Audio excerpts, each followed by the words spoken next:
Assalamualaikum. I am Sarfraz P. Zada from Super Public Higher Secondary School, Rodi. Dear student, now I will discuss the long question answer from Unit 1. Explain the mechanism of respiration in human being. इस सवाल का मतलब है कि जो respiration का process है human being में कैसे होता है. You mean that the respiration is a biochemical process in which the molecule glucose is broken down and produce oxygen energy.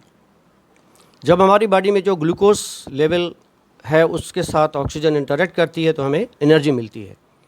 और ये सांस का जो अमल है वो हमारे nostrils, pharynx, larynx, trachea, wind pipe और पेयर ऑफ लंग.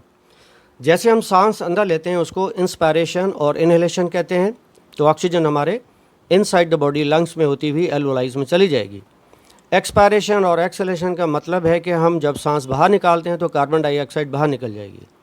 इसी तरह हमारी बॉडी के अंदर जो लंग्स में एक छोटे से एल्वोलाइज हैं तकरीबन, उनमें एयर रिटेन हो जाएगी, मीन्स ऑक्सीजन रिटेन हो जाएगी जो हमारे ब्लड में डिफ्यूज़ हो जाएगी और हमारे जितने भी टिश्यूज़ या ऑर्गन जहाँ पे हमें ऑक्सीजन की ज़रूरत है उस मिकदार को वो पूरा करेगी और सर्कुलेशन में ये हमारी ऑक्सीजन चली जाएगी. डियर स्टूडेंट, अब हम question number 2, describe the function of small intestine and large intestine in digestive system. हमारे डाइजेस्टिव सिस्टम के दो बड़े मेन पार्ट, स्मॉल इंटेस्टाइन जो 3 हिस्सों पे मुश्तमिल है, डोडेनम, जेजुनम, इलियम. अब जब हमारी खुराक स्टमक से बाहर निकलती है उस फेस को हम कहते हैं काइम. तो पेंक्रियाज, डोडेनम वॉल्स, इनसे स्पेसिफिक जूसेस निकलेंगे. हमारी जो बाइल है वो लिवर से आएगी और इसी तरह तमाम जूसेस आपस में मिलके इसको एब्जॉर्ब करेंगे और जो लास्ट पार्ट है हमारा विलाय वहाँ पे पहुँचेगी. जो हमारी डाइजेस्टेबल खुराक है वो हमारी कैपिलरीज के थ्रू हमारे ब्लड में आ जाएगी. लार्ज इंटेस्टाइन के भी 3 पार्ट्स हैं, सीकम, कोलन और रेक्टम.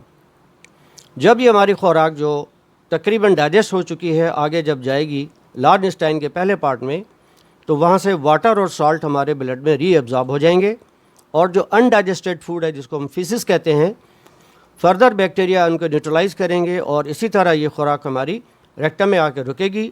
आफ्टर सम टाइम जब हमें कॉल होती है वाशरूम की तो हम जाते हैं तो ये फीसेस हमारी एनएस के थ्रू बाहर एक्सक्रीट हो जाता है और हमारा ये पूरा साइकिल डाइजेस्टिव सिस्टम का कंप्लीट हो जाता है. अब एक बहुत अहम सवाल है कि how does water intake effect और डाइजेशन.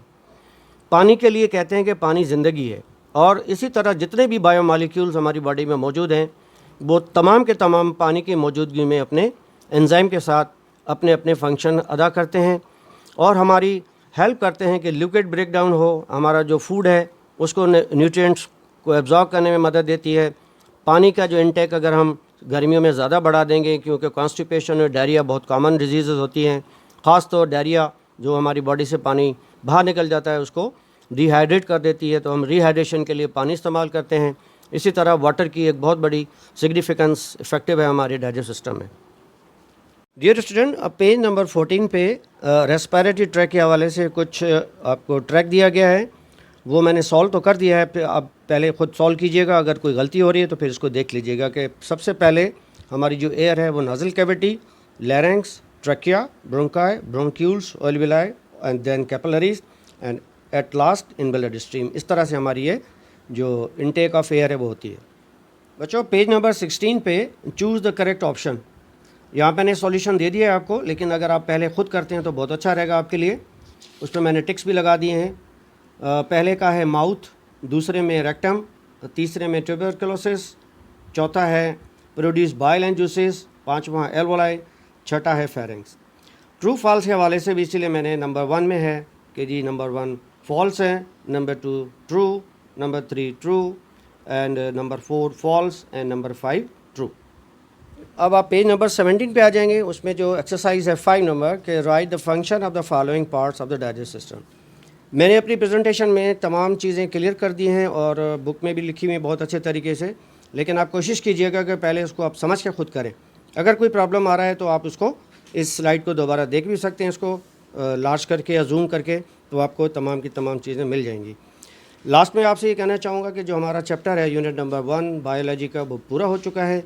इसमें कहीं भी आपको कोई प्रॉब्लम आए तो आप ज़रूर शेयर कीजिएगा. तब तक अल्लाह हाफिज़. Thank you.